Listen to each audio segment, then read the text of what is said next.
Welcome to the Deep Dive. We're the show that takes that fire hose of information you send our way and really tries to pull out what's actually important. Yeah, would actually matter. Exactly. And today, we're strapping in for something a bit different.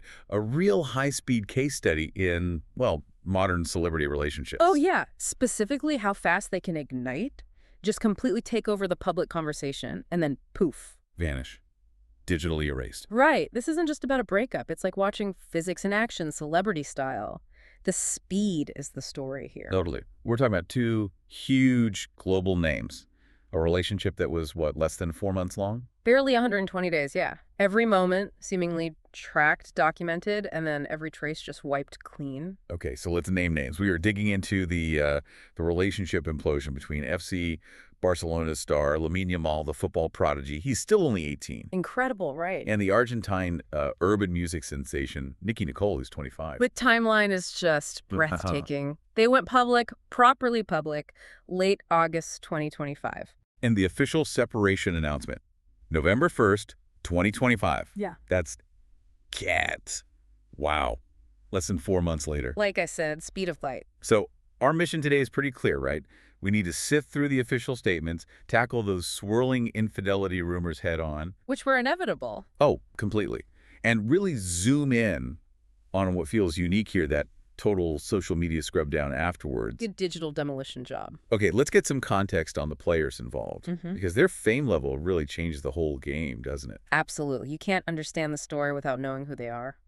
So Lamine Yamal, people who follow football know, but for everyone else. Yeah. This kid is exceptional. Yeah. Like, historically so. He's not just a young player. He was the youngest ever to play for Barcelona's first team. Think about that pressure. Yeah, he debuted at 15 years, 9 months, 16 days old. I mean... He's basically a phenomenon operating under a microscope, usually reserved for veterans. We're talking 2 Copa trophies back-to-back, youngest Ballon d'Or nominee ever at 17. And crucially for this story, until this whole thing blew up, his image was pretty spotless, right? Very focused on football, stayed out of off-pitch drama mostly. The golden boy. Clean slate. Which makes the contrast interesting. Right? Contrast that with Nicki Nicole. She's a force herself. A major player in Argentine urban music, breaking barriers for female artists there. Definitely. She hit the scene hard with Guapo Trecatero back in 2019, got that #1 with Mama Chula. She's a global name. And her relationship history, that's actually quite relevant here, isn't it? It's essential context. You have to understand her past relationships to see how the public likely perceived this breakup. Okay, lay it out. Well, she had a pretty stable relationship with rapper Treno, but then, more recently, her very public relationship with Peso Pluma ended dramatically. Yes. That ended because she found out about infidelity through a viral video, right? Like, the evidence was just out there for everyone. Exactly. The discovery was public, the breakup was public, so there's a precedent. Okay, I see. So, when this new relationship with Yamal ends quickly and rumors start flying, The public already has a sort of narrative template in mind, especially regarding infidelity, because of her very recent, very public experience.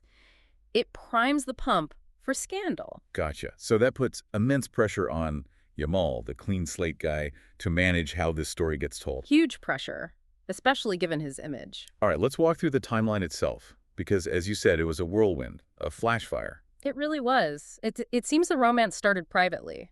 Nicole was in Spain for Yamal's 18th birthday back in July 2025. Okay, so private start, but by late August, around her birthday. Right. Boom, official. Public, no hiding it. And public in the modern sense, meaning using their massive social media platforms to showcase it. Right, this wasn't just holding hands in the park, this was like curated luxury. Oh, yeah. Intimate dinners posted online, fancy helicopter rides over the Croatian coast. Yeah. The whole Instagram fairy tale package. Millions watching. They were basically selling this perfect, high-glamour romance. And it seemed to hit a peak in mid-October, didn't it? Yeah, October 22nd, Yamal scores his great goal for Barcelona in the Champions League.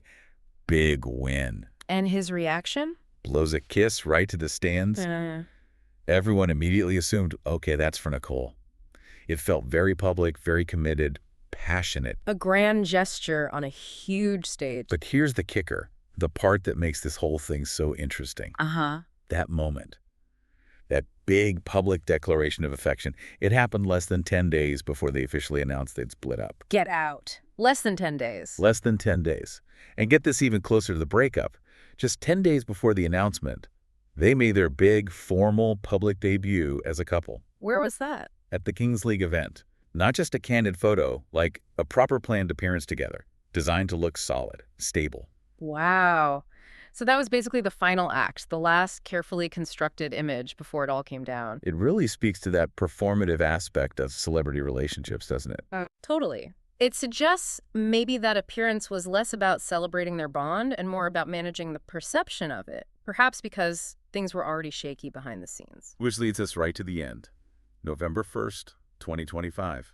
The news drops. It's over. Yeah. Broken by journalist Javier de Hoyos on Spanish TV. Relationship done. And Yamal's response was immediate, right? He didn't wait. No, he got straight out in front of it. He knew it was coming, you'd assume. The infidelity angle. Exactly. So he didn't let that speculation fester. He explicitly denied it, said point blank it was mutual. Do we have his exact words? Yeah, the sources quote him saying, "We are not together, but it has not been because of any infidelity. We have simply separated, and that's it." Very direct. And he specifically addressed that Milan trip too, didn't he? Because the timing looks suspicious. He did. He had to. The rumors were already linking him to someone else there. He clarified that trip happened after they'd already decided to split. He was trying to control the timeline narrative, shut down the idea he cheated during the relationship. Trying to protect his brand, that clean image.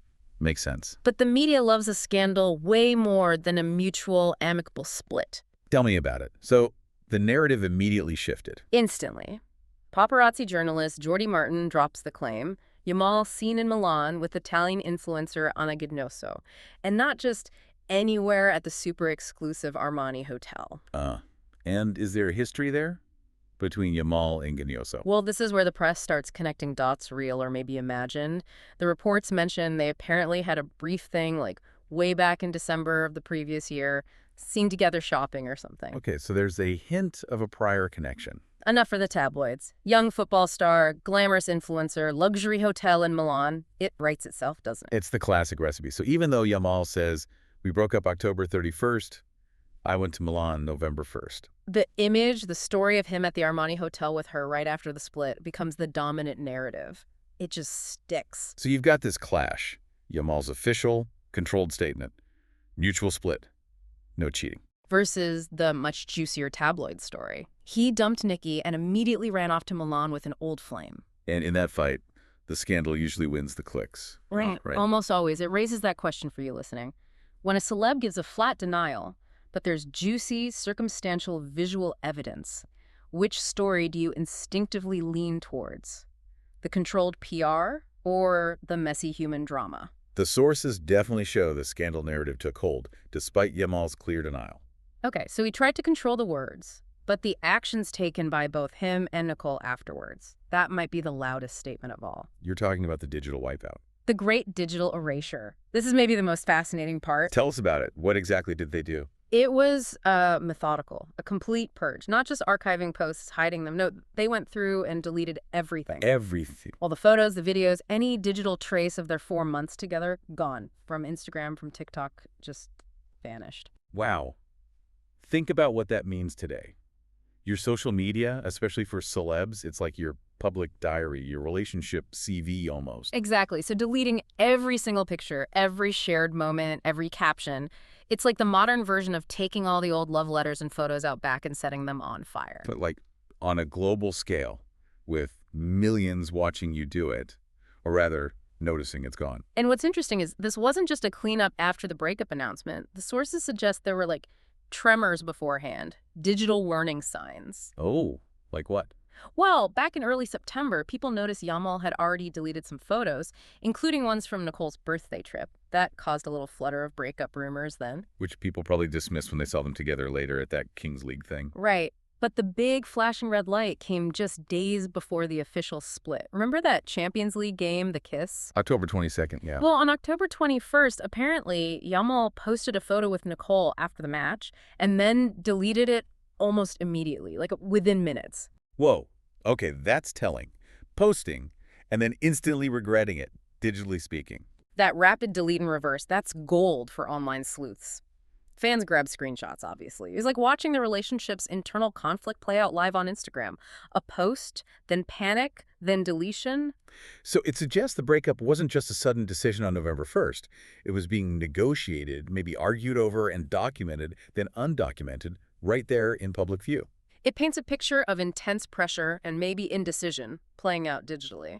Ultimately, though, the decision was made. Erase it all. The ultimate clean break. You have to think they're both young, incredibly successful, with massive careers and brands to protect. That 4-month, very public romance suddenly becomes a liability, data to be deleted. So it's not just ending the relationship, it's surgically removing the public record of it to clear the decks for whatever comes next professionally. Yeah, it really highlights the unique situation for young stars today. Their private lives are archived publicly in real time. And when that archive needs to go, maybe for their own sanity or career, it's not a gentle fate. It has to be decisive, total erasure. It's almost like digital violence against their own recent past. That's a strong way to put it, but Yeah. there's no room for nuance or subtlety when the spotlight's that bright. Just delete. So looking back at the whole thing, the incredibly fast timeline, the very public displays, the denials, and then this absolute digital purge. It's like watching a relationship life cycle on hyperspeed, completely mediated by platforms and public perception. And now, they're both straight back to business. Yamal chasing Ballon d'Or votes, Nicole topping charts. That 4-month chapter, as intense and public as it was, is something they clearly want scrubbed from the record. They hope the digital winds just blow it away. Which brings us to our final thought for you, the listener, to chew on. We literally watched this entire relationship bloom and then die almost exclusively through Instagram posts, TikTok videos, and paparazzi shots. It existed in the digital space. So when a whole 4-month love story, documented in meticulous, glossy detail one week, can just completely disappear from the internet the next, what does that really tell us? About fame, maybe about commitment itself in this hyper-digital age? Is any of it real if it can be deleted so easily? Or maybe the only things left that prove it was real are those blurry screenshots fans saved. Tiny digital ghosts of something that happened, however briefly, before the reset button was hit. A really profound point to end on. Thanks for digging deep with us today.